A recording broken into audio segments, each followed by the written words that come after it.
Madilim pa lang ay gumayak na si Jenny upang hindi maiwan ng bus papuntang Maynila. Namamawis na ang kanyang noo dahil sa kalalakad, makarating lamang sa sakayan ng jeep. Nang tuluyan na siyang makarating doon, ay bigla rin siyang natigilan nang mapansing hindi magkaparehas ang suot niyang doll shoes. Ang kaliwa ay black, ang kanan naman ay navy blue. Pambihira? Nakakainis naman. Guys, pwede na siguro to. Madilim pa naman, tsaka hindi naman siya halata. Kakamot-kamot niyang kausap sa sarili. Kumuha siya ng mask sa loob ng sling bag, saka isinuot ito. Just in case na mapansin ang suot niyang doll shoes ay hindi siya gaanong mapapahiya dahil natatakpan naman ang mukha niya. Binatukan niya ang sarili bago sumakay sa jeep. Siya si Jenny Bernal. Maganda, magalang, masipag at may gininto ang puso. Galing man siya sa mahirap na pamilya, sinikap naman niyang makapagtapos ng pag-aaral upang maiahon sa hirap ang mga magulang niya at para hanapin na rin niya ang kanyang kakambal. Simula kasi nung magpaalam itong magtrabaho papuntang Maynila, wala na silang balita rito. Makaraan ang ilang minuto, nasa terminal na siya ng bus papuntang Maynila. Huminga muna siya ng malalim bago sinipat ang hawak na traveling bag. Kaya mo yan, Jenny. Para sa pangarap mo at para na rin mahanap mo ang kakambal mo roon. Bulong niya sa sarili bago sumakay sa bus. Habang nasa daan, hindi mapigilang kabahan ni Jenny. First time niyang makapunta ng Maynila. Tiyak na maninibago siya sa temperatura doon kumpara sa Bulacan. Makaraan ang mahigit 1 oras ay tanaw na niya ang bus terminal. Humigpit ang hawak niya sa kanyang dalang bag, saka dahan-dahang lumabas ng bus. Nagpalinga-linga si Jenny sa paligid. Hindi naman siguro ako mawawala rito. Bulong niya sa kawalan. Kinuha niya ang cellphone sa ilalim ng sling bag, saka hinanap ang numero ng kanyang ina. Pagkatapos ay nagpadala siya ng mensahe rito upang ipaalam na nasa Maynila na siya. Ma'am, saan po ang punta niyo? Kunot noong napatingin si Jenny sa taong nagsalita. Driver ka ho ba o hold-upper? Ho? Hindi naman ho, madam. Mabait ho akong tao. Kahit tingnan mo pa ang Facebook account ko. Natatawa nitong sambit. Ano naman ho ang kinalaman ng Facebook ninyo? Kasi ho, madam, doon lahat nakapost ang hinaing ko sa buhay. Mabilis nitong sagot. Napakamot si Jenny sa batok. Hindi niya alam kung nagsasabi ba ito ng totoo o baka naman binobola lang siya upang perahan. Ang bilin pa naman ng kanyang mga magulang ay huwag basta-basta magtitiwala sa mga tao roon dahil marami nang nananakawan sa Maynila. Sige na ho, madam. Ako na ho maghahatid sa inyo. Panggas lang ho ni baby. Sa puntong iyon ay seryoso na ang mukha nito. Napalunok ng laway si Jenny. Nakaramdam siya ng awa sa taong kausap. Nag-alangan man siya, pinili niya pa ring magpahatid dito. Nananalangin na lamang siya na hindi kabilang doon ang driver sa mga taong may maiitim ang budhi. Sa hotel mo po ako i-drop, sir? Nako ho, madam. Isko na lang ho at your service. Nakangiti nitong saad. Napangiti si Jenny. Kahit papano, nawala ang kaba niya dahil sa kakwelahan ng mama. Salamat, Isko. Makaraan ang ilang minuto, ipinarada na ng taxi driver ang sasakyan sa harap ng hotel. Matapos niya itong bayaran ay nagpaalam na ito agad sa kanya. Tumingala si Jenny sa naturang hotel. Kahit papano ay may pera naman siyang naipon mula sa pagbebenta niya ng mga gulay. May inabot din sa kanya ang mga magulang. Pero para sa kanya, hindi pa rin yun sapat kung mananatili siya ng matagal sa hotel na yon nang hindi agad makahanap ng trabaho. Nang araw na yon ay kaagad siyang naghanap ng mapapasukan. Nakahanda na rin naman lahat ng requirements niya. Sana lang talaga makahanap na siya ng trabaho bago maubos ang baon niyang pera. Ma'am, may bakante pa po ba kayo rito? Ano posisyon po ba ang gusto niyo? Namilog ang mga mata ni Jenny. Para kasing ang awkward ang tanong nito, napalunok siya at napatitig sa kaharap. Ma'am, ang dumi ho ng isip niyo. Nakangising sambit ng babae bago kinuha ang brown envelope na hawak niya. Wala pa ho pala kayong experience, ma'am. Wala pa nga po, ma'am. Inosente pa po ako sa mga bagay-bagay. Wala sa sariling sagot niya. Bumunghalit naman ng tawa ang babae nang marinig ang sinabi niya. Nawawala stress ko sa'yo, Miss Bernal. By the way, I'm Mildred, secretary sa office na to. But magre-resign na rin ako for good. Tatawagan kita kapag okay na lahat. Ipapalam ko ito agad sa boss ko. Saad nito. Salamat ho, ma'am.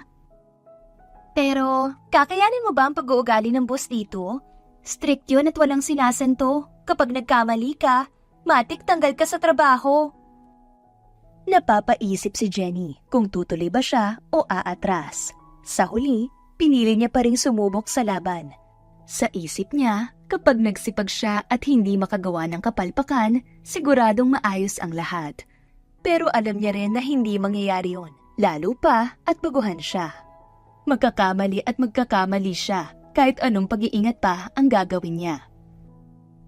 Lumabas na sa opisina si Jenny. Kumalam na ang sikmura niya, kaya nagpasya siyang kumain muna. Saktong pagpindot niya sa press button ng elevator nang biglang may humarang sa harapan niya. Naiinis siyang napatingin sa lalaki na ngayon ay blanko lamang ang muka. Sinipat ni Jenny ang kasama nitong lalaki. Medyo may edad na, pero bakas pa rin sa mukha nito ang kagwapuhan ng kabataan nito. Walang modo.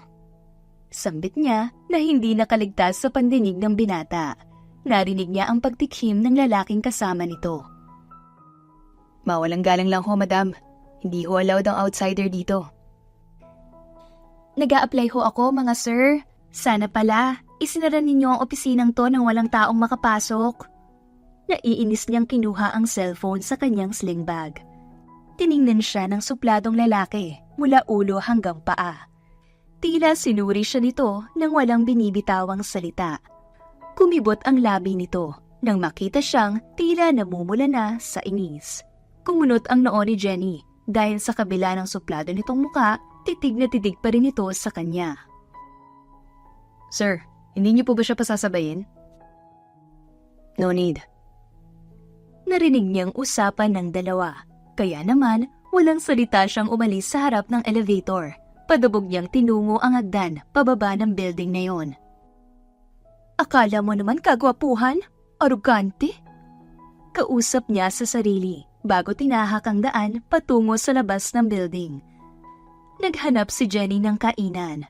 Nang makatanaw ng kainan sa di kalayuan ay kaagad niya itong nilapitan. 11:30 na nang sipati niya ang orasan sa kanyang cellphone.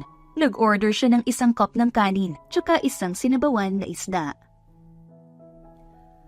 Madam, ang ganda niyo po para dito lang kumain. Para nga ho kayong anak mayaman. Ang kinis ng balat ninyo. Anang babaeng nagsaserve sa kanya ng pagkain. Yumuko siya upang tingnan ang sarili. Hindi naman mamahalin ang suot niya. Pero may tama naman ang babae. Makinis siya kahit lumaki sa probinsya. Mahirap nga lang siya. Pero gayon pa man, never niyang kinakahiya na mahirap lamang siya. Ang mahalaga, napalaki siya ng tama ng mga magulang niya. Mahirap lang ho kami, ma'am. Nagpunta nga ako rito para maghanap ng trabaho. Tugon niya sa serbidora. Tiningnan niya ang babae. Base sa kutis nito, ito pa nga ang mapagkakamalang mayaman. Napaisip tuloy siya kung bakit ito nagtatrabaho sa ganong kaliit na kainan. Nais man niya itong tanungin, pinili na lamang niyang manahimik. Feeling ko nga, ikaw ang mayaman eh. Kailangan kong itago ang identity ko para hindi ako matunto ng mga magulang ko. Natigilan si Jenny. Hindi siya makapaniwala na narinig niya yon mula sa babaeng unang beses niya palang nakita. Naalala tuloy niya ang sinabi ng kanyang ina, na minsan mas mabuting magsabi ka ng problema o sekreto sa estranghero kaysa sa kakilala o kamag-anak. Dahil kung sino pa yung pinagkakatiwalaan mo, ay siya pang tatraydor sa'yo. Ako nga po pala si Donna. Balik ka sa susunod na araw ah. Iyon lang at iniwan na siya nito nang matapos ilapag sa mesa ang kanyang order. Kumain na lamang siya upang makauwi na sa hotel na tinutuloyan niya. Huminga siya ng malalim, tsaka kinuha sa sling bag ang kanyang cellphone. Nahiya naman ako sa'yo, Tolome. Ang liit-liit na nga ng junior mo, nagawa mo pang mga liwa. Mahal naman, nakakaya sa mga karinig. Napahinto sa paglalakad si Jenny nang marinig ang mga katagang yon. Pero hindi siya lumingon. Bigla siyang pinamulahan ng muka. Hindi naman sa chismosa siya. Pero sadyang malakas lang talaga ang boses ng dalawang taong nagbabangayan sa kalsada. Nagkunwari na lamang siyang walang narinig at ipinagpatuloy ang paglalakad pabalik sa hotel na inuupahan niya. Pagdating niya roon, nag-isip siya kung paano makahanap agad ng trabaho. Dumagdag pa sa isipin niya ang kakambal niyang si Janice. Hindi niya alam kung paano at saan ito hahanapin. "San ka na ba, kambal? Bakit hindi ka na nagparamdam sa amin?" Marahas siyang bumuntong hininga bago kinuha ang kanyang cellphone. Tiningnan niya ang kanyang wallpaper kung saan silang dalawa ng kakambal niya ang nakalagay roon. "Namimiss na kita, kambal. Magpakita ka na sa akin." Nang mga oras na yun ay hindi niya maiwasang mapaluha. Naging emosyonal siya. Hindi niya alam kung bakit siya biglang nagkaganon. Para bang bigla siyang nakaramdam ng lungkot sa hindi malamang dahilan. Ilang saglit pa ay tumunog ang kanyang cellphone. Mabilis niya itong sinagot nang mag-appear sa screen ang unknown number. Nagbabaka sakali siyang si Janice iyon. Pero natigilan siya nang marinig ang sinabi ng kausap sa kabilang linya. "Pwede na po kayo mag-start bukas, Miss Bernal?" "Talaga po?" "Yes, Miss Bernal. Good luck." Tulalang napatingin si Jenny sa kanyang cellphone hanggang sa tuluyan na itong magpaalam sa kabilang linya. Masaya siya dahil tanggap siya agad sa pinag-a-applyan niyang trabaho. Pero sa kabila noon, tila ba may bumabagabag pa rin sa isip niya. Nagtaas baba ang kanyang dibdib bago tinungo ang banyo ng kanyang kwarto. Kinabukasan, maaga pa lang, gising na si Jenny. Hinanda na rin niya ang mga dadalhin sa office. Nang matapos ay maingat niyang isinara ang pinto saka nagmamadaling umalis. Pagpasok niya sa malaking building, huminto muna siya saglit saka nagpalinga-linga sa paligid. Maraming empleyado ang nakasabayan niya. Ilang saglit pa ay nagpatuloy na siya sa paglalakad papasok sa pasilyo kung saan naghihintay roon ang babaeng kausap niya sa cellphone. "Miss Bernal, hinihintay ka na ni boss sa office niya." Iginiya siya nito patungo sa sinasabi nitong opisina. Pagbukas ng pinto ay kaagad bumungad sa kanya ang malamig at mabangong silid. Pinasadahan niya ng tingin ang bawat sulok ng office unit. Agaw pansin din ang pangalang nakasulat sa desk hanggang sa mapako ang mga mata ni Jenny sa lalaking prenteng nakaupo sa swivel chair habang titig na titig ito sa kanya. "Trevor Montalban?" Anang isip niya habang wala sa sariling napatitig sa pangalan sa desk nito. "Are you done, Miss Bernal?" Nakangisi nitong tanong. Sumenyas ito sa kasama niya. Tanda na lumabas na ito ng silid. "Thank you, sir." "You can go, Mildred. Thanks." Tumango ang babae at walang pasabing lumabas na ito ng office. Naiwang napapalunok ng laway si Jenny habang pilit ipinapasok sa utak niya kung saan at kailan niya nakilala ang naturang lalaki. Ang masaklap pa ay kilala siya nito. Marahil nabasa nito ang ipinasa niyang resume. Umiling-iling siya kapag kuwan at umayos ng tayo. Ngayon niya napagtantong baka ito nga ang magiging amo niya. Pumikit siya nang maalalang ito rin pala ang lalaking nakasagutan niya sa elevator noong nakaraan. "You can start now as my secretary, Miss Bernal." "Ho?" Gulat niyang sambit. "Nakakagulat ba? O baka naman gusto mong ikaw ang maupo dito?" Biglang natigilan si Jenny sa narinig. Wala siyang ideya kung bakit yun ang sinabi ng lalaki. Gayong wala naman siyang balak agawan ito ng pwesto. Tiningnan niya ito ng masama bago inihakbang ang mga paa palabas ng office. Gusto tuloy niyang umatras dahil sa pangit na pag-uugali nito. "Where are you going? Suko ka na agad? Hindi pa nga tayo nagsisimula eh." Pang-aasar pa nito na lalo niyang kinainis. "Ganyan ho ba kayo sa lahat ng empleyado niyo, sir? Para ho kayong babaeng dinadatnan ng buwan ng sakit?" Hindi niya napigilan ang sariling sabihin ang mga katagang iyon. Kitang-kita niya naman kung paano gumalaw ang panga nito. Matalim ang mga mata nito habang nakatitig sa kanya. Hindi siya nito pinansin, kaya nagpa siya na lamang siyang lumabas. Napahawak si Jenny sa kanyang dibdib nang tuluyang makalabas ng office nito. Nilapitan siya ng isang empleyado, saka itinuro sa kanya ang office niya. Malapit lamang ito sa office ng suplado niyang boss. Napailing siya. Hindi niya akalain na iyon pa ang magiging amo niya. Napaka-strict naman, pero hindi ako magpapatalo sa kanya. Never. As in never. Nakangising sambit ni Jenny sa kawalan bago nagpa siyang umupo. Samantala, tulalang napatitig si Trevor sa isang larawan sa harap ng desk niya. Masayang masaya ang isang batang babae habang karga ito ng magandang babae. What the hell is this, hon? Bakit masakit pa rin hanggang ngayon ang pagkawala mo? Bakit nanunumbalik lahat ng sakit na makita ko siya?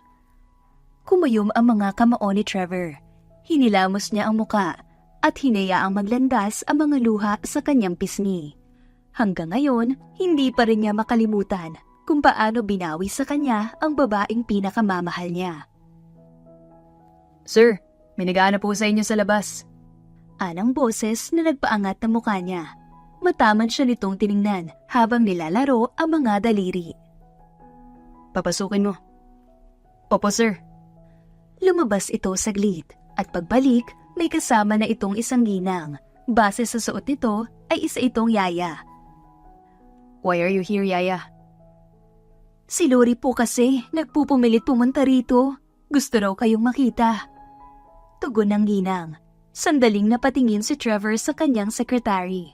Pansin niya ang pananahimik nito. Ilang saglit pa ay nagpaalam na itong lumabas. Where's Lori? Nasa banyo po kasama si Dindo. Mabilis na tugon ng yaya. Tumango si Trevor sa bumuntong hininga. Maya-maya pa ay dumating din si Lori. Malayo pa lang ay iniumang na nito ang dalawang maliliit na braso palapit sa kanya. I miss you, Daddy. I miss Mommy too. Kailan ko po siya madadalo ulit sa ospital? Sabi mo po gagaling siya agad para magkasama na tayo. Inosenteng sambit ng bata sa kanya. Lumunok siya ng laway at hinaplos sa magkabilang pisngi ng bata. Niyakap niya ito, kasabay ng pag-iisip kung paano siya gagawa ng paraan upang mapasaya ang kanyang anak. Don't worry, anak. Gagawa si Daddy ng paraan para makasama na natin si Mommy, ha? Thank you po, Daddy. Matapos ang ilang kumustahan at yakapan ay nagpaalam na ang bata sa kanya. Napaisip sandali si Trevor bago tinawagan ang numero ng kaibigang si Roy. Sa sumunod na mga araw, maayos naman ang takbo ng trabaho ni Jenny sa kumpanya. Kahit arugante ang kanyang boss, sinasabayan na lamang niya upang hindi siya mapatalsik. Kahit gustong-gusto na niyang tirisin ng lalaki dahil sa ugaling nito, ay kinakaya niya pa rin. Huminga muna siya ng malalim bago tinungo ang entrada ng opisina nang bigla na lamang may kumapit sa bewang niya. Mommy, you're here. I miss you so much, Mommy. Nakapa ni Jenny ang kumakabog niyang dibdib nang marinig ang sinabi ng bata. Tinawag siyang mommy. Nagtatrabaho lang siya ng ilang araw sa kumpanyang iyon. Ay nagkaanak na siya agad? Napaka-imposible naman ang narinig niya. Ngunit yun ang realidad na hindi niya matatakasan dahil hindi na siya binitawan ng batang nakayakap pa rin sa bewang niya. Mommy, I'm glad you're here na po. Promise me po na hinding-hindi ka na aalis ulit, ha? Umiiyak na saad ng bata na ikinakunot ng noo niya. Litong-lito siya at mabilis na napatingin sa kasama nitong ginang. Lalong kumunot ang noo ni Jenny na mapagsino ito. Ito yung babaeng pumunta sa opisina ng boss niya noong nakaraang araw. Ma'am, pasensya na po kayo. Pwede po bang sabayan niyo po muna ang bata sa kagustuhan niya? Bulong nito sa kanya. Hindi alam ni Jenny ang isasagot ng mga oras na yun. Para siyang naestatwa sa nasaksihan. Napabuntong hininga na lamang siya bago sinuklian ng yakap ang umiiyak pa rin na bata. Sumama ang bata sa pagpasok niya sa loob ng opisina ni Trevor. Nagulat pa ito nang makita silang magkasama ng bata. Daddy, bakit po kayo nagsinungaling sa akin? Ang sabi mo nasa ospital pa si Mommy at natutulog pa siya. Pero bakit siya nag-work dito kasama kayo? Blanko ang mukha ni Jenny ng panahong iyon. Hindi pa rin nagsisink in sa utak niya ang mga nangyari. Hindi man niya alam ang totoong pangyayari, subalit isa lang ang nasisiguro niya. May kailangan siyang itanong sa lalaki. Baby, mauna na kayo sa bahay. Uuwi agad ako pagkatapos ko rito. But I want mommy, daddy. Pagpupumalit pa ng bata. Dumako ang mga mata ni Jenny sa lalaki. Tiningnan siya nito na tila nangungusap ang mga mata. Naiintindihan niya ang ibig nitong sabihin, kaya naman yumuko siya upang pantayan ang paslit. Baby, mauna ka na. Mag-uusap lang kami ng daddy mo ha. Sasama ako sa kanya mamaya pag-uwi niya. Naisatinig na lamang niya kahit ang totoo ay gulong-gulo pa rin siya. Okay po, mommy. Masayang lumabas ng office ang bata, habang si Jenny naman ay hindi pa rin makamove on sa nangyari, sapagkat wala naman talaga siyang matandaan na may anak na siya, ni hindi pa nga siya nagkakaroon ng boyfriend. Umupo siya sa couch at marahas sinilamos ang kanyang muka. Maya-maya ay tumayo siya upang kumprontahin ang boss niyang ni isang salita ng mga oras na yon ay hindi na nito masabi. Ano pong nangyari, sir? Pwede ho bang malaman kung bakit ako tinawag na mommy ng anak niyo? I'm so sorry kung nadamay ka sa problema ko. I don't know how to tell her the truth. Umiwas ito ng tingin sa kanya. Ramdam ni Jenny na may mali. Napaisip siya.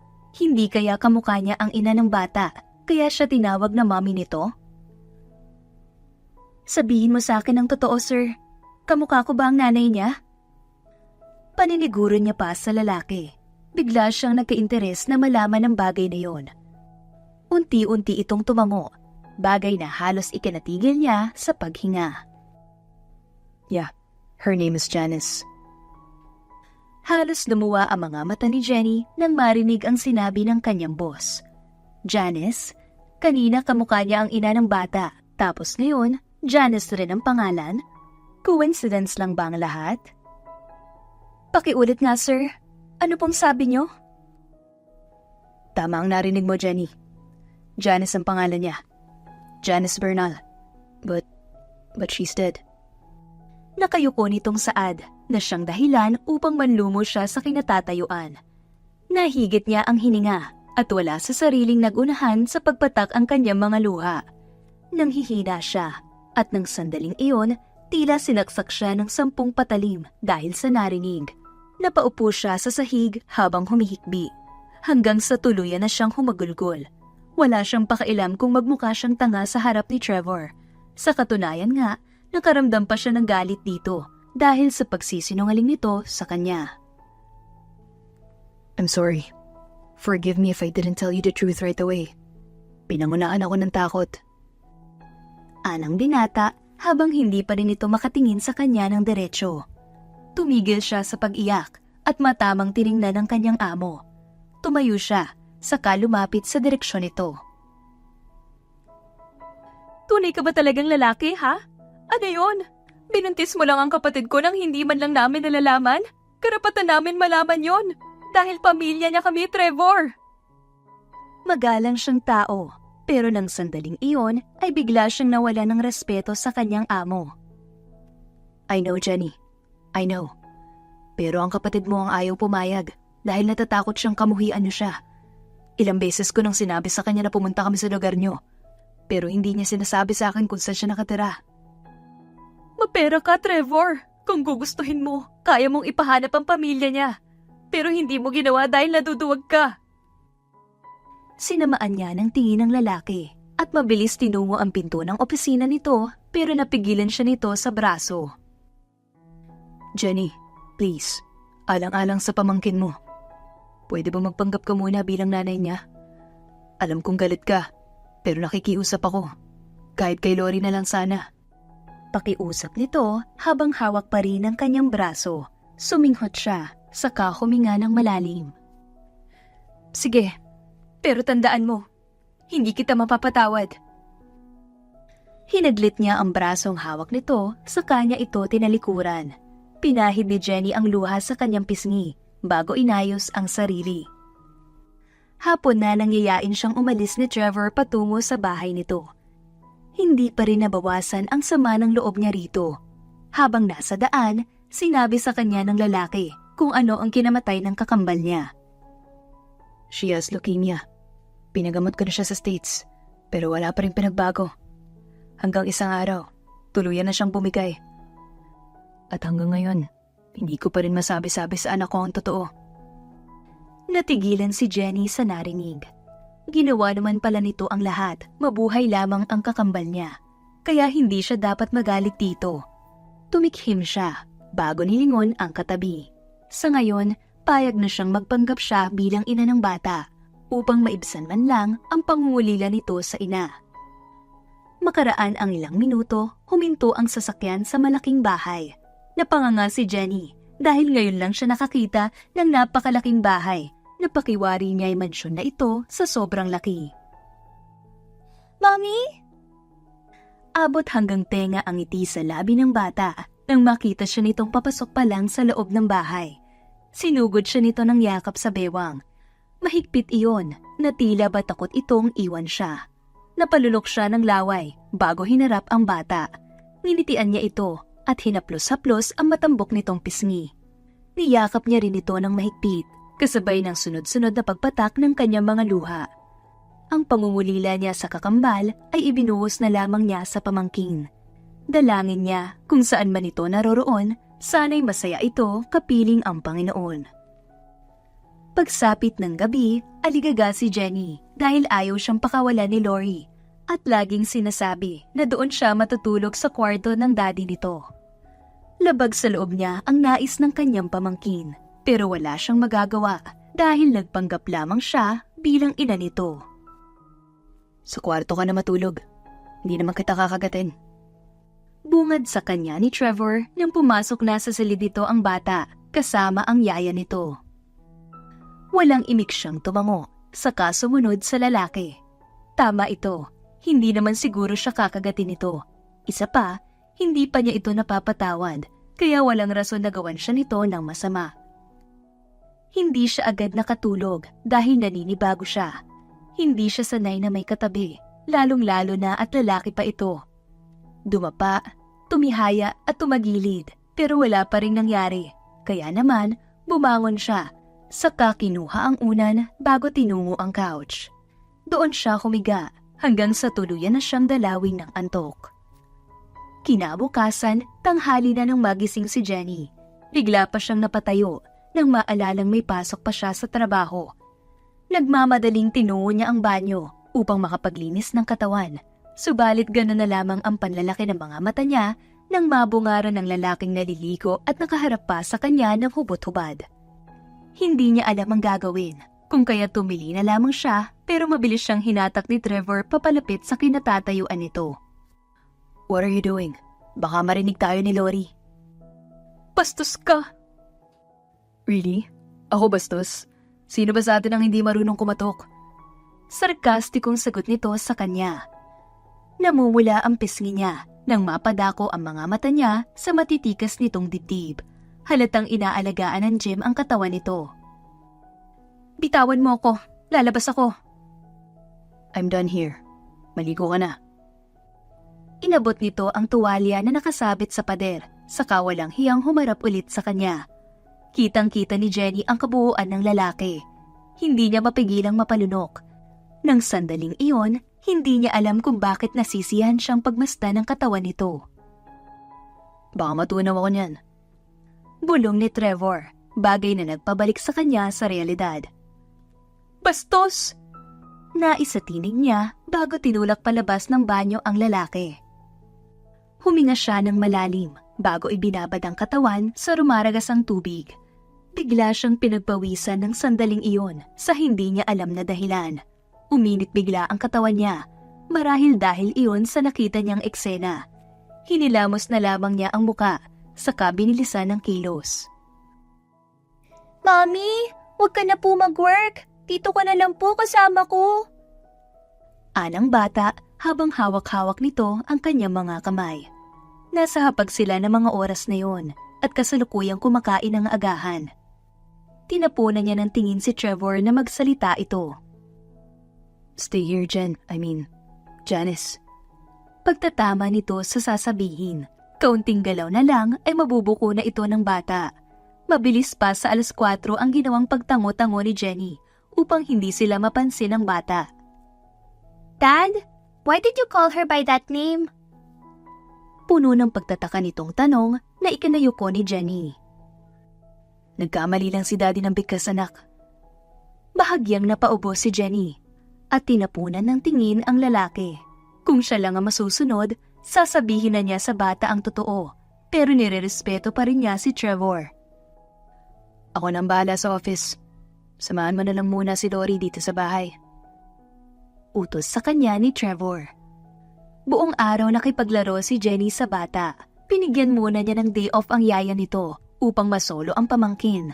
Kahit papano, napasaya niya ito. Bakas sa mukha ng bata ang saya nang makasama siya nito. Halos ayaw na nga siyang pakawalan kung hindi lang dumating ang yaya nito. Baby, baka pinagod mo masyado ang mami mo. Halika na sa kwarto mo at ang makapagpahinga ka na rin. Gabi na oh. Saway ng yaya sa bata. Ngumuso lamang ito at saka tumayo. Dumako ang mga mata nito sa mga stuffed toys kung saan ay nakahilera sa babasaging salamin. Yaya, pakikuha naman ng teddy bear oh. Promise matutulog na po ako. Nakangiting pakiusap ng bata sa yaya nito. Tumalima naman agad ang ginang upang sundin ang ipinag-utos ng paslit. Nang matapos ay nagpaalam na itong pumasok sa silid nito. Good night, Lori. Good night po, Mommy. Tugon ng bata sa kanya. Naiwang walang imik si Jenny sa sala. Naisip niya ang kanyang mga magulang sa probinsya. Hindi niya alam kung paano sasabihin sa mga ito ang nangyari sa kakambal niya. Napubuntong hininga na lamang siya bago tinungo ang daan papasok sa silid ng lalaki. Why are you still awake? Hinihintay mo ako, no? Tumaas ng bahagya ang isang kilay niya nang marinig ang baritonong boses ng lalaki sa bukana ng pinto. Bitbit nito ang jacket habang matamang nakatitig sa kanya. Hindi siya sumagot. Sa halip, humiga na lamang siya sa kama, patalikod dito. Rinig niya ang bawat hakbang nito patungo sa tapat ng kama kung saan siya nakapwesto. Thank you, Jen. You made my daughter happy. Unti-unti niyang minulat ang mga mata nang marinig ang sinabi ng lalaki. Napalunok siya at wala sa sariling bumangon sa kama. Pamangkin ko siya at habang nandito ako, lahat gagawin ko, mapunan ko lang ang pangungulila niya sa kanyang ina. Thank you. Saad nito, bago dinako ang walk-in closet. Kumuha ito ng maisusuot doon, saka mabilis pumasok sa banyo, habang siya naman ay napatingin na lamang sa kawalan. Kaya mo to, Jenny. Kakayanin mo para sa pamangkin mo. Kausap niya sa sarili. Muli siyang humiga sa kama upang makapagpahinga na rin siya. Mabilis lumipas ang oras. 1 buwan na mula nang nagpanggap si Jenny bilang ina ni Lori. Hindi man madali sa kanya ang lahat, nakapag-adjust naman siya kahit papano. Ilang beses na rin niyang kinumbinsi si Trevor na sabihin na sa bata ang totoo, pero ayaw nitong gawin sapagkat natatakot umano ito sa posibleng mangyari. I missed you, dear. I miss you so much, apo ko. Natigilan si Jenny nang makita ang isang sopistikadong babae sa sala habang yakap nito si Lori. Kahit may katandaan na ito, bakas pa rin sa mukha nito ang ganda. Katabi nito ang malaking maleta. Wala siyang ideya kung saan ito galing, pero isa lang ang alam niya sa ngayon. Tiyak na malilintikan siya sa pagpapanggap niya bilang mommy ni Lori. Apo, where's your father? Sa office po, Lola. But Mommy is here na po. Masiglang sambit ng bata na siyang ikinagulat ng ginang. Mabilis pa sa 4:00 ang ginawang paglinga-linga ng babae sa bawat sulok. Nang mapako ang mga mata nito sa kanya, ay sunod-sunod ang ginawa nitong paglunok ng laway, habang siya naman ay hindi magkamayaw kung anong dapat niyang gawin. Pinagpawisan siya bigla kahit katatapos pa lang niya maligo. Ilang saglit pa, dumating din si Trevor kasama ang kaibigan nitong si Roy. Iho, may dapat kang ipaliwanag sa akin. I'm sorry, Mom. Paumanhin naman ng binata bago lumapit sa sofa kung saan nakaupo ang maglola. Baby, doon ka muna kay yaya mo ha. May pag-uusapan lang kaming importante ng daddy mo. Anang ginang saka iminmuestra ang isang kamay sa yaya ng bata. Tahimik at nakayuko si Jenny habang nakaupo sa sofa. Wala naman sana siyang dapat ikatakot pero kakaiba ang nararamdaman niya ng sandaling iyon. What is this, Trevor? Sino siya? Kapatid ni Janice, Mom. Siya ba yung nabanggit mong kakambal niya? Singit naman ni Roy sa usapan. Bakit hindi mo sinasabi sa akin ito, anak? Anang ginang saka siya tinapunan ng tingin. Kinakabahan man ay pinilit pa rin niyang maging normal ang lahat. Hindi naman siguro siya sasaktan nito kahit pa sabihing kakaiba ang tinging pinukol nito sa kanya. Ilang saglit pa, tumayo ito upang tabihan siya sa pag-upo. Mom, huwag niyo siyang takutin. Naalarma si Trevor, lalo pa at seryosong napatitig ang ina nito sa kanya. Sino ba kasing may sabing tatakutin ko siya? Mom, please. I miss her, son. Namimiss ko na mga halakhak niya, mga ngiti niya. But now she's here, sa pamamagitan ng kakambal niya. Napapalunok muli ng laway si Jenny nang marinig ang mga katagang iyon mula sa ginang. Parang pinipiga ang puso niya dahil sa narinig. Hindi niya akalain na tanggap ng pamilya ni Trevor ang kapatid niya. Siya, magpapahinga na muna ako. Feel at home, iha. Malumanay na wika ng ginang bago siya tinapik-tapik sa balikat. Nakahinga siya ng maluwag at tumayo na rin upang puntahan sa silid nito si Lori. Pero mabilis siyang pinigilan sa braso ni Trevor na ikanatigil ng paghinga niya. Sa unang pagkakataon ay tila ramdam niya ang kuryenteng dumadaloy sa kaibuturan niya. Stay here, Jen. I have to say something. Ani Trevor saka siya inalalayan pa upo sa sofa. No offense, dude pero mas maganda pala siya kaysa... Shut up, Roy. Singhal ni Trevor sa kaibigan na ikinangisi nito. Hindi ka na magtatrabaho sa office as my secretary. Dito ka na lang sa bahay, kasama si Lori. Panimula nito sa kanya. Pero, no more buts, Jen. Huwag ka mag-alala. Sasahuran pa rin kita para may maipadala ka sa pamilya mo. Yun naman talaga ang isang rason kung bakit siya naghahanap ng trabaho sa Maynila upang mabigyan ng magandang buhay ang pamilyang naghihintay sa probinsya. Pero nababahala pa rin siya kung paano sasabihin sa mga magulang niya na wala na si Janice. Magandang idea yan, dude. Mother and daughter's bonding. Singit naman ni Roy sa usapan nilang dalawa. Tumikhim siya, kapag dakay tumango-tango. Kung yun ang makakatulong para sa pamangkin niya, gagawin niya ang kahilingan ni Trevor. Sa sumunod na araw at linggo, mas naging abala si Trevor sa opisina niya. Halos hindi na niya nabibigyang pansin ang kanyang anak. Sunod-sunod kasing nagsusulputan ang mga investors nila sa kumpanya. Huminga siya ng malalim, saka padabog na ibinaba ang hawak na ballpen sa desk niya. Biglang naglaro sa isip niya ang magandang mukha ni Jenny. Alam na alam ko ang buntong hininga na yan, dude. Ganyan na ganyan din ang nangyari nung nailove ka sa kapatid niya. Pang-aasar sa kanya ni Roy. Hindi niya namalaya ng presensya nito na nasa harapan na pala niya.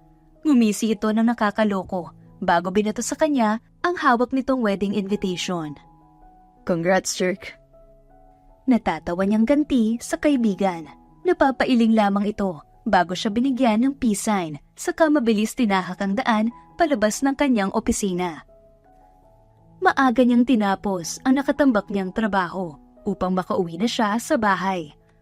Makaraan nga ang ilang oras ay humihikab na siyang napasandal sa headrest ng kanyang swivel chair.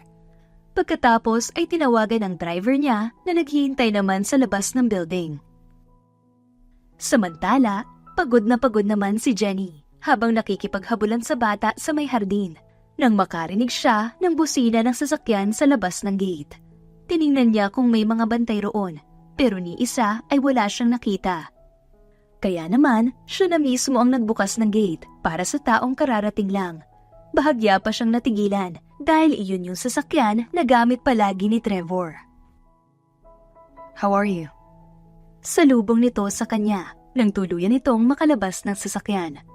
Tinanggal nito ang isang butones sa suot nitong polo saka humarap sa kanya. Ayos lang naman, medyo pinagod ako ng anak mo.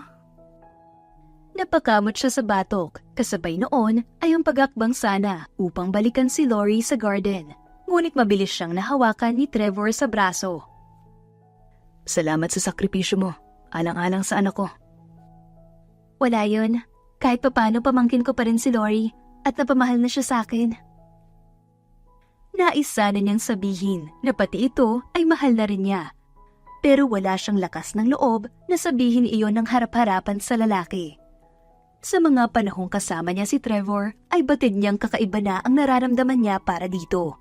Mas lumalim pa at hindi lamang basta-basta paghanga iyon, kundi napamahal na siya sa lalaki, bagay na ikinakatakot niya. Lola, I heard na tinawag mong Jenny si Mommy. Is that true? Son, maybe this is the right time to tell her the truth. Matalino yung anak mo. And we both know na maiintindihan niya ang sasabihin natin sa kanya. Panimula ng ina ni Trevor.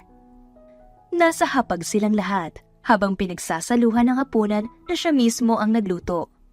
Namamawis pa ang noo niya nang hilahin siya ni Lori paupo sa tabi nito. Hindi siya makaimik, ni paghinga niya ay hindi niya halos magawa dahil sa kabang nararamdaman niya. Sana lang talaga tanggap siya ni Lori bilang pangalawang ina nito at bilang tita na rin. Baby, hindi ka ba magagalit sa amin kapag sinabi namin sa'yo ngayon ang totoo about your mom? What about Mommy po, Daddy? Inosenteng tanong ng bata. Nakapirmi lamang si Jenny sa upuan habang pinagsiklop niya ang mga kamay. Lalo siyang pinagpawisan dahil sa matinding tensyon na namamagitan sa kanila. She's not your mom, anak. Kakambal lang siya ng mommy mo. Ang totoo niyan, your mom is dead. Po? Bakit ngayon lang po ninyo sinabi sa akin yan, Daddy? Hindi niyo ba ako mahal? Basag na ang boses nito, tanda na maiiyak na ito anumang oras. No, baby. We love you. Kaya nga ginawa namin yun para hindi ka masaktan, kahit labag sa loob namin na magsinungaling. Mabilis niyang apila. Malungkot siyang tiningnan ng bata. Nginitian naman niya ito. Sa kabahagyang ginulo-gulo ang malambot nitong buhok. Ilang sandali pa, tuluyan na itong umiyak. Lori, anak, I'm sorry. It's okay po, Dad. Nagtampo lang po ako ng slight because you lied to me. Nakahinga ng maluwag ang lahat, lalong-lalo na si Jenny. Feeling niya, may malaking tinik sa lalamunan niya ang natanggal dahil sa narinig mula sa paslit. Niyakap niya ito ng mahigpit, saka hinagkan ang tuktok ng ulo nito. Thank you so much, baby. Anya ng ama nito. Thank you, baby. Thank you. Anas din niya bago masayang ipinagpatuloy ang pagkain.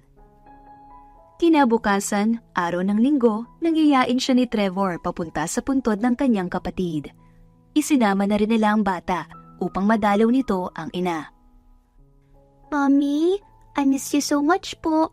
Pero don't worry about me po kasi kasama ko naman po ang kamukha mo. Si Tita Jenny po. Huwag ka po magagalit sa kanya ha. Kasi bad ko po siya para kay Daddy. Anang bata na ikinalingon naman ni Jenny sa ama nito. Pigil naman ang ngiti nito habang seryosong nakatingin sa kanya. Hindi niya alam kung saan titingin. Pakiramdam niya, parang kamatis na ang mukha niya sa pula ngayon. Maya-maya pa, niyaya na rin sila ng bata na umuwi pagkatapos nilang magsindi ng kandila. Aalis na sana siya nang bigla na lamang humangin ng malakas. Kasabay noon ay tila may umakap sa kanya mula sa kanyang likuran. Napalunok siya ng laway at bigla na lang naglandas ang mga luha sa kanyang pisngi. Batid niyang presensya iyon ng kakambal niya na nagpapahiwatig na masaya na ito kung saan man ito naroroon. Huminga siya ng malalim, saka ipinikit ang mga mata. Maraming salamat, kambal. Anya bago tuluyang umalis. Sa pagdaan ng mga araw at linggo, lalong umusbong ang pagtingin ni Jenny para sa binata. Pero habang tumatagal, ay nawawalan din siya ng lakas kausapin ito. Feeling niya, manghihina siya kapag masilayan niya ang lalaking lihim niyang minamahal. Hindi naman pwedeng hindi kita kausapin dahil iisa lang ang kwartong tinutuloyan natin, ano? Maya-maya ay sita niya sa isip. Gusto niyang matawa sa sariling kalokohan. Bahagya niyang pinalo-palo ang kanyang braso. Nang sa ganon ay magising siya sa katotohanang hindi na niya matatakasan ang pinili niyang buhay kasama ang mag-ama. Samantala, kanina pa pinagmamasdan ni Trevor ang babae. Tahimik itong nakaupo sa harap ng swimming pool habang nakalubog ang mga paa nito sa tubig. Makinis at balingkinitan ang katawan nito na lalong nagbigay ng pagnanasang angkinin niya ang dalaga. What the hell, Trevor? Nababaliw ka na. Sita niya sa isip. Nasa veranda siya at mag-isang umiinom, kaya kung anong kalokohan na ang pumapasok sa isip niya. Ilang sandali lang ay umaho na ito sa tubig, saka nagmamadaling pumasok sa loob ng bahay. Pinasadahan niya ang buong paligid. Lumalalim na rin ang gabi, kaya nagpasya na rin siyang matulog. Pagdating niya sa silid, saktong bumukas din ang pinto at nakatambad doon ang dalaga. Nagulat pa ito nang makita siyang may bitbit na bote at baso. Ako na magdadala niyan sa kusina. Presenta nito, saka mabilis inagaw sa kanya ang mga hawak niya, pero mabilis niyang iniwas ang kanyang kamay, kaya dumiretso ang kamay nito sa dibdib niya. Trevor. Tanging sambit nito. Napapalunok siya ng laway at walang pasabing siniil ng halik ang mapupulang mga labi ng dalaga. Mapangahas, maalab at mapusok na naging dahilan upang kapwa sila nawawala sa tamang wisyo. Hanggang sa tuluyan na nilang pinagsaluhan ang mainit na gabing iyon. I like you. I love you, Jen. Mga katagang naglalaro sa utak at isipan ni Jenny na mga sandaling iyon. Mag-isa siyang nakaupo sa hapag habang iniisip ang nangyari sa kanila ni Trevor noong nakaraang gabi. Para sa kanya, memorable ang gabing iyon dahil ramdam niyang gusto rin siya ng lalaki. Dahil kung hindi, di naman ito sasabihing mahal siya nito. Nababaliw ka na yata, Jenny. Pati boses niya, hindi na mawala-wala sa isip mo. Kausap niya sa sarili habang mahinang kinukurot ang kanyang mga braso. Eksenang naabutan ni Trevor. Hey, what are you doing? Bakit mo sinasaktan ang sarili mo? Puno ng pagtataka nitong tanong. Mabilis siya nitong nilapitan upang awatin. Seryoso ang mukha nito at bahagya pang gumagalaw ang panga. Ilang saglit pa, iyakap siya nito na lalong nagpapagulo ng isipan niya. Jenny, let's talk. Anang binata, saka siya hinila papasok sa silid na tinutuluyan nilang dalawa. Wala siyang nagawa, kundi magpaubaya na lamang dito. Mahigpit ang kamay nitong nakahawak sa kamay niya, kaya hindi niya mapigilang mapanunok. Ramdam niya ang init ng palad nito. I'm serious about what I said last night. I love you, Jen. It's not because you look like Janice, kundi dahil yun ang nararamdaman ko. Pero, huwag kang matakot. Tanggap ka ng pamilya ko, especially my daughter. apila nito. Huminga siya ng malalim, saka tumango-tango. Wala naman sigurong mawawala kung susubukan niyang magmahal ng single dad. Hindi naman siya makukulong dahil doon. Kumusta, dude? May update ba sa love life mo ngayon? Nakangising tanong ni Roy sa kanya. Nasa bar sila ng mga oras na yon at kasalukuyang nagiinuman. Alam mo ikaw, kahit kailan talaga panira ka ng araw ko. Pwede bang lubayan mo muna ako sa mga luma mong linyahan? Alam mo, Trevor, maikli lang ang buhay. Kaya huwag nating sayangin sa padrama-drama na yan. Magsaya lang tayo hanggat nakakahinga pa tayo. Napapailing na lamang si Trevor sa walang kwentang pinagsasasabi sa kanya ng kaibigan. Daig pa nito ang kanyang ina minsan kung pangaralan siya nito. Hello boys! Pwedeng tumabi? Mag-isa lang kasi ako kaya need ko ng kausap ngayon. Sabay na napalingon ang dalawa nang makarinig ng boses ng babae sa likuran nila. Lumapit ito sa kinauupuan nilang dalawa, saka pumagitna sa pagitan nila. Ang pupogi niyo naman. Tika na ba kayong dalawa? Siya? Hindi pa. Pero ako, engaged na. Ito oh. Mabilis na apila ni Roy, sabay angat ng suot nitong singsing. Napatingin naman si Trevor sa kaibigan, saka ito sinamaan ng tingin. Roy, malilintikan ka talaga sa akin. Sikmat niya sa kaibigan, na hindi man lang natinag sa pananakot niya. Sige na miss, iuwi mo na ang kaibigan ko. Fresh pa yan galing Japan. Natatawang sambit ng kaibigan na ikinaiiling na lang niya. Taken na ako miss, at may anak na. Walang buhay niyang sagot bago iniwan ang dalawa. Dumiretso siya sa kanyang sasakyan, saka ito pinaandar. Napabuntong hininga na lamang siya nang maalala ang kalokohan ng kaibigan niya.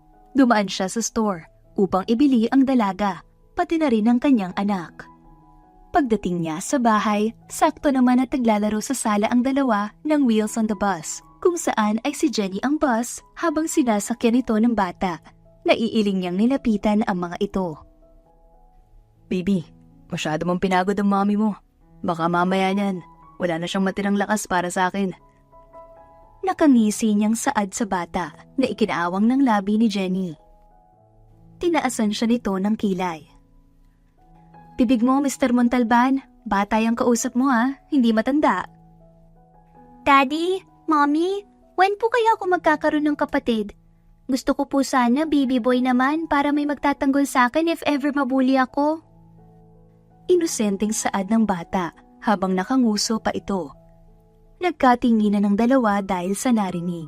Wala sa sariling napatakip ng bibig si Jenny, habang siya naman ay napangisi lamang at kinindatan pa ang dalaga.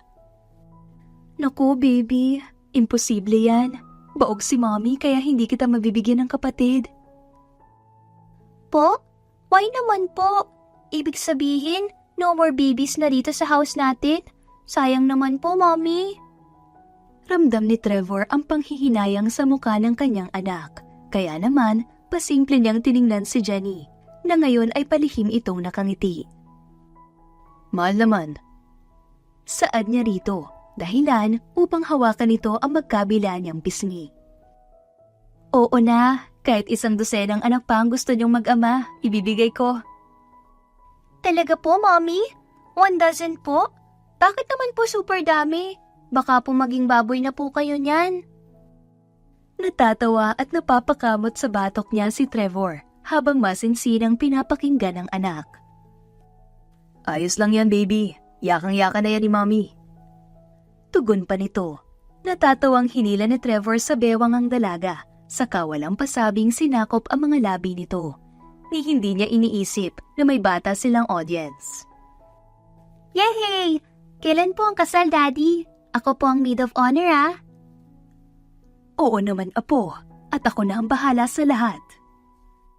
Sabat naman ng ina ni Trevor, puno ng halakhakan ng bawat sulok ng bahay.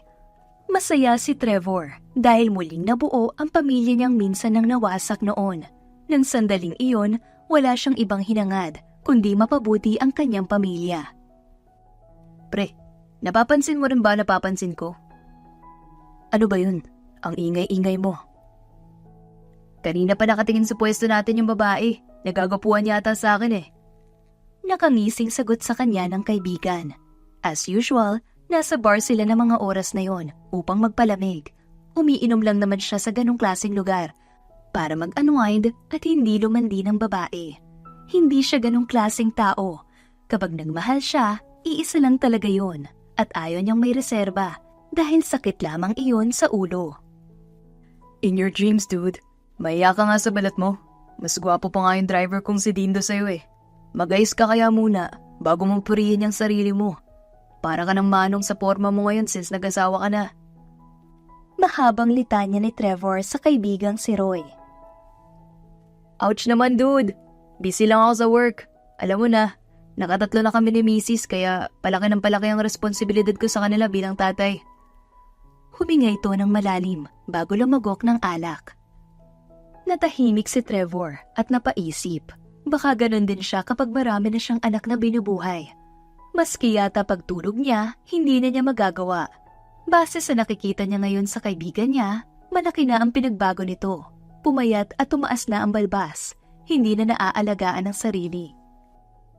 Deserve din kaya natin mag-enjoy kahit may mga asawa na tayo. Tanging naisagot na lamang niya bago niyayang umuwi ang kaibigan. Inabala ni Trevor ang sarili sa pagtatrabaho dahil balak niyang magbakasyon kasama ang anak at si Jenny sa resort na pagmamay-ari din nila. Talaga po, Daddy? Bukas na tayo pupunta sa beach? Masiglang saad sa kanya ni Lori. Nakapamulsa siya habang pinagmamasdan ng kanyang anak na kasalukuyang nagliligpit ng mga damit nito. Yes, baby. Isasama natin silang lahat. Yay! Anak, nakahanda na ang lahat. Singit ng ina niya sa usapan nilang mag-ama. Tumango naman siya bilang tugon. Napahawak siya sa kanyang panga habang ini-imagine ang magiging reaksyon ni Jenny kapag nag-propose na siya rito. Hindi na pinatagal ni Trevor. Kaagad siyang nag-propose ng kasal sa dalaga na labis nitong ikinatuwa. Naiiyak itong napayakap sa leeg niya habang hindi maikubli ang sayang nararamdaman. Sa wakas, mararanasan mo na rin ang kakaibang sarap kapag marami ka ng anak, pre. Kunot noong napalingon si Trevor sa taong nagsalita. Si Roy ito, kasama ang asawa at 3 anak. May 3 pang yayang nakasunod. Bakit ka na pa rito? Hindi naman kita inimbita. At kung mga asar ka lang din naman, much better na umuwi ka na at iwan mo rito ang pamilya mo.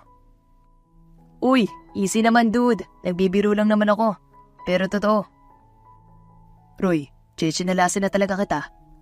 Akmang huhubarin niya ang suot niyang tsinelas nang tumakbo na ito palayo. Nagkatinginan na lamang ang 2 babae at napakamot sa ulo. Niyayang magpakasal ni Trevor ang dalaga. Pinapili niya ito kung saan mas maganda, pero ang kanyang ina ang sumagot. Mas maganda pa rin kapag sa simbahan kayo ikakasal mga anak. Anang ina niya, saka siya binigyan ng manatigreng tingin. Mom, si Jenny ang papiliin mo. Giit pa niya sa ina. Anak, ngayon lang ako makikialam sa inyo, kaya pagbigyan niyo na ako. Paglalambing pa nito, saka hinawakan sa magkabilang kamay si Jenny. Kayo ho ang masusunod, kahit saan naman ho kami ikasal ay ayos lang sa akin. Salamat mga anak. Saka may isa pa pala akong hiling. Sana, bigyan niyo ako agad ng apo bago pa ako matigok ha. Naniningkit nitong sambit, bagay na ikinayuko ni Jenny. Mom, Sita ni Trevor sa ina na ngayon ay panay na ang ngiti sa kanila. Tila baliwala dito ang sinabi nito sa dalawa. Ilang sandali pa, sabay-sabay na nilang dinako ang daan upang magkanya-kanyang tampisaw sa dagat. Makalipas ang 6 na taon. Hawak-hawak ni Jenny sa kamay ang anak na si Sixto habang tumatawid sila sa kabilang tawiran. Papunta sila sa puntod ng kanyang biyanan. Binawian ito ng buhay nung pinanganak din niya si Sixto dahil sa sakit na high blood. Mommy La, gabayan niyo po kami palagi ah. Hindi man po kita naabutan pero ramdam ko pong mabait po kayong lola. Miss na miss ka na po namin. Nanubig ang mga mata ni Jenny dahil sa sinabi ng bata. Tama ang anak niya, hindi lang ito basta na mabait, kundi napakabait na biyanan na nakilala niya sa buong mundo. Tara na anak, hinihintay na tayo ni na daddy sa bahay. Yaya niya sa bata, sabay akay sa maliit nitong kamay. May ngiti sa labi niyang nilisan ang puntod ng kanyang biyanan. Pagdating nila sa bahay, naghihintay sa kanila ang kambal pa niyang anak, kasama ang mga yaya nito. Mommy, saan po kayo galing? Bakit hindi niyo po kami sinaman dalawa ni Bambam? Bakit si Kuya Sixto lang? Bungad sa kanya ng isa sa kambal niya na si Bonbon, habang ang isa naman ay tahimik lang, tila may sariling mundo. Tumikhim siya, saka umupo sa sahig upang mapantayan ang anak. Nagtampo ito sa kanya, base sa tono ng boses nito. Bonbon, next time na lang po tayo pupunta doon ha. Gusto mo kahit si Ate Lori isama pa natin? Mahinahon niyang tugon dito. Ngumuso ito, saka siya niyakap sa leeg. Nakatatlo na sila ni Trevor sa loob lamang ng 6 na taon. Ayaw na sanang dagdagan pa ng asawa niya si Sixto, Pero siya ang ayaw pumayag. Gusto niyang bigyan ng maraming anak si Trevor. Ayaw na rin sa kagustuhan ng ina nito. At ngayon nga ay buntis na naman siya ng 2 buwan. Sure ka ba, Jenny? Naku naman, friend. Maawa ka naman sa katawan mo. Marami ng ugat ang natanggal sa'yo. Naiiling na saway sa kanya ng kaibigang si Tonya. Nasa coffee shop sila ng mga oras na yon na pagmamay-ari din niya. Ano naman ngayon? Kaya naman silang buhayin. Isa pa, may mga sarili na akong negosyong minamanage, kaya wag mo nang problemahin yan. Marahas itong bumuntong hininga. Ay, Jenny, hindi naman yan ang point ko eh. Ang point ko rito, halos di mo na nga nabibigyan ng oras ang kambal mo at si Sixto, pati si Lori. Halos hindi mo na maalala dahil abala ka lagi sa trabaho mo. Tandaan mo, Jenny, napaka-sensitive na mga bata. Konting mali lang natin, nagtatampo na agad yung mga yan. Mahabang litanya nito na ikinatigil niya. Napalunok siya ng laway. Tama ang kaibigan niya. Halos hindi na niya matutukan ang mga anak niya dahil sa trabaho. Tapos ngayon, buntis na naman siya. Tama ka, Tonya. Promise, last na to at mag-family planning na ako paglabas nito. Hindi naman masama ang maraming anak eh. Ang problema dyan, kung kaya ba natin silang paglaanan lahat ng oras. Hindi na siya nakasagot. Para siyang sinaksak ng patalim dahil sa sinabi nito. Paano ba naman kasi? Natamaan siya. Kaya gano'n nalang magprotesta ang puso't isip niya. Maaga siyang umuwi sa kanila na blanko ang muka. Hindi pa rin kasi mawala-wala sa isip niya ang sinabi ng kanyang kaibigan. Nagigilty tuloy siya sa mga anak niya. Huminga siya ng malalim bago kinuha ang cellphone sa ilalim ng kanyang shoulder bag. Tinawagan niya ang kanyang kaibigan na mag-hire ng mga taong mapagkakatiwalaan para may magmamanage sa negosyo ng coffee shop. Dadagdagan na rin niya ang mga tauhan sa kanyang clothing shop at restaurant niya upang mabantayan iyon na maigi. Iniisip mo pa rin ba ang pinag-usapan ninyo ni Tonya kanina, mahal? Napalingon siya nang marinig ang boses ni Trevor sa likuran niya. May hawak itong brown envelope, saka ito inilagay sa kama. Pagkatapos kasi nila mag-usap ng kaibigan kanina, tinawagan niya agad ang asawa. Gusto ko lang naman dumami tayo. Ang sabi nga sa Biblia ay humayo tayo at magpakarami, di ba? At nagawa mo pa talagang humirit sa lagay na yan? Naiiling itong lumapit sa kanya, saka siya niyakap ng mahigpit. Hinalikan siya nito sa noo. It's okay, mahal. Basta, pagkatapos niyan, tama na ha. Baka naman maging pigibang ka na niyan. Natatawa nitong biro sa kanya, na ikinainis niya. Mabilis niyang pinalo sa braso ang natatawang asawa. Paano ba naman kasi? Dahil sa trabaho, napabayaan na niya ang katawan niya. Kung noon, 49 kilos pa lang siya, ngayon ay 57 na sa laki ng idinagdag ng timbang niya. Mommy, may work ka po ba this weekend? Sabay silang napalingon sa likuran nang marinig ang boses ni Lori. May hawak-hawak itong notebook at ballpen habang papalapit sa kinaroroonan nila. Sinalubong niya ito agad saka ginawaran ng yakap. 12 years old na ito, pero naglalambing pa rin ito sa kanya. Wala naman anak, hindi aalis si mommy this weekend, kaya magkasama tayo lahat dito sa bahay. Anunsyo niya, sabay pisil sa malambot nitong pisngi. Hindi rin aalis si daddy anak, para makapag-bonding naman tayo. Sagot naman ni Trevor habang ginulo ang buhok ng anak. Mommy, Daddy, inaaway po ako ni Bambam. Kinuha niya po ang laruan ko.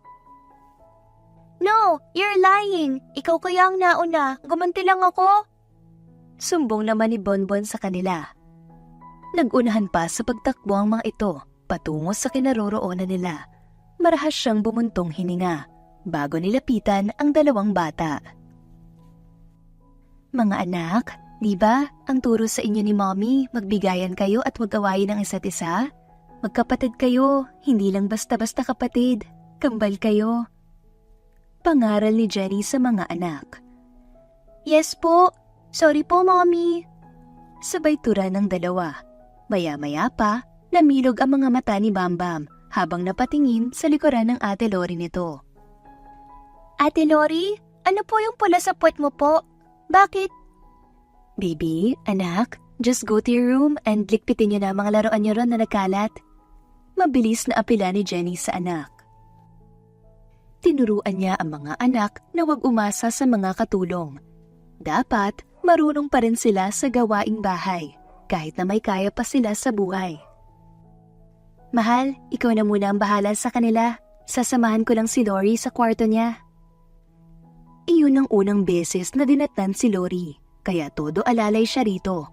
Kahit sumama ang pakiramdam niya dahil sa pagod, ay minabuti niya pa rin itong alagaan. Mommy, you look pale. Do you have a fever? Medyo nahihilo lang ako anak, pero wala ito. No, Mom. Okay na po ako rito. Magpahinga ka na po sa kwarto niyo. Baka mapano pa po si baby. Sambit sa kanya ni Lori. Tumango naman siya bago nagpa siyang tumayo. Kinumutan niya muna ito bago dinako ang daan patungo sa kanilang silid ng asawa. Habang tinahak ang daan papasok sa kwarto, unti-unti ring nagdidilim ang kanyang paningin hanggang sa tuluyan na siyang nilamon ng dilim. Kambal, magigising pa ba si Mommy Ganda? Baka iwanan niya na tayo. Hindi yan, Kambal. Mahal na mahal tayo ni Mommy kaya hindi niya tayo iiwan. Basta, behave na tayo At saka dapat hindi na tayo mag-aaway. Oo, Kambal. Unti-unting ibinuka ni Jenny ang mga mata nang marinig ang sinabi ng Kambal. Nagyakapan pa ang mga ito habang nakapikit. Hindi alam ng mga to, nagising na siya. Kaya malaya niyang pinagmasdan ng mga anak saka mangiyak-ngiyak siyang napangiti.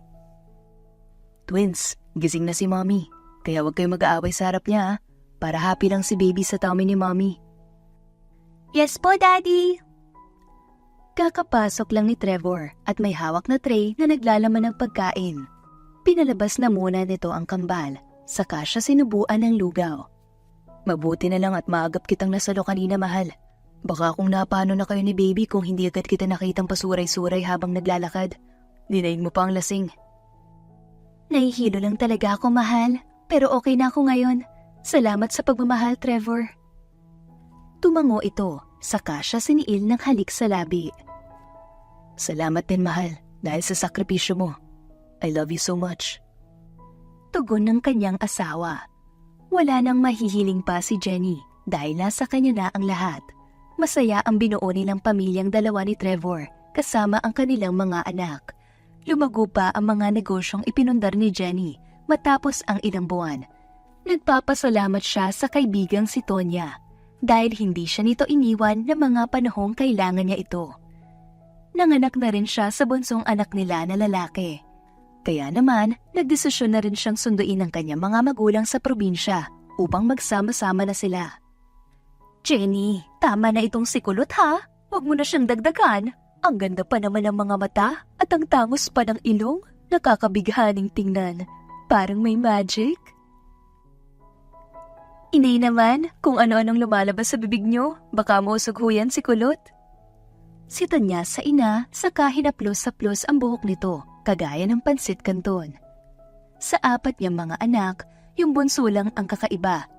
Kulot ang buhok, napakatangos ng ilong at ang ganda ng mga mata.